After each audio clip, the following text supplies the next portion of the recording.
دو ماهیک جارتار مدلین اکچا 10 سال یا باجر دهو که هات را دست کرن بو مالبات هاوه اول ایواریا روژا چارشنبی 12 به مهه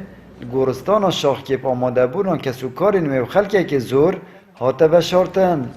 کسوکارین و دوباره داخواست کن بکوژه که چوان بهت صداردان و گهیت مافی خو آخرا دوه که چامل دنف بدافع ممال دوه صبرا من دوه از گوری ده خواستی خو بشه دیده بشه وان شدی الله من خودی ای سروکی حقی که چامل برزن نکن آواره خودی آی خودی آواره خودی حقی دلی نام برزن نبید خودی آی خودی آواره خودی دا خوازیام اوه بس طولما بتفکرن نمین دل عردی دا خوازامش حکمت و حرمه طولاوی کچکی بتفکرن ما هوارا خو گهاندوان ما اوت هی خودی و اوت هی مجبلی وان کسی که دینی نه طولاوی کچکا 10 سالی بتفکرن چونکو کچا دی بابا بو اوش جگر بو کچا دهوکی بو کچا کردستان همیه بو نه کچا مبتنی بو طولاوی تفاله بتفکرن دا کسی که دی چاولوان نکن دا خوازیام اوه موافقی کچکی برزنه بیتن و جناب سروکی من داخوازی جهایی کو او زیترین وقت بوموان مجرموان او دیا تمام باراش نوی او دیه طول ما بدا او دی کرن و دو بینما سفکتر لی بیت رحمه خوب انشالله گل مرید مهمیاب کتن دوسه دلینتان حال روبریا نهیلانا گنهباریای سر به پولیسن پارزگاه دهو که و بریار اودوان دو روژندهاتی دا به روانه کرن بودادگه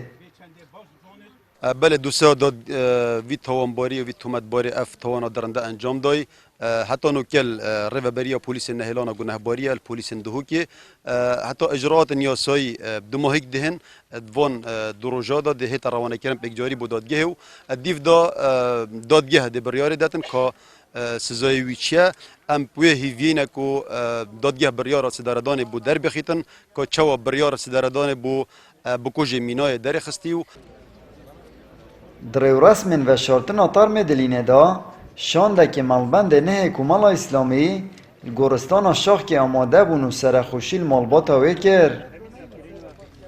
وديرة خمامة هميوية في حالات توصى طبعا رب العالمين جي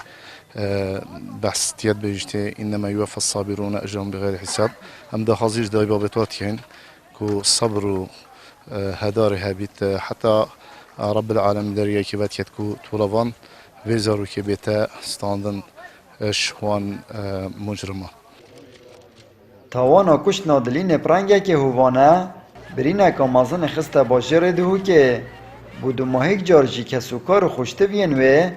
گورستان شاخ که خاطر خوشه خواستو تر موی را دستی آخه کر اولتانشت گور مینای هاته و شارتن آمد بریفکانی کنال آسمانی پیام دهوک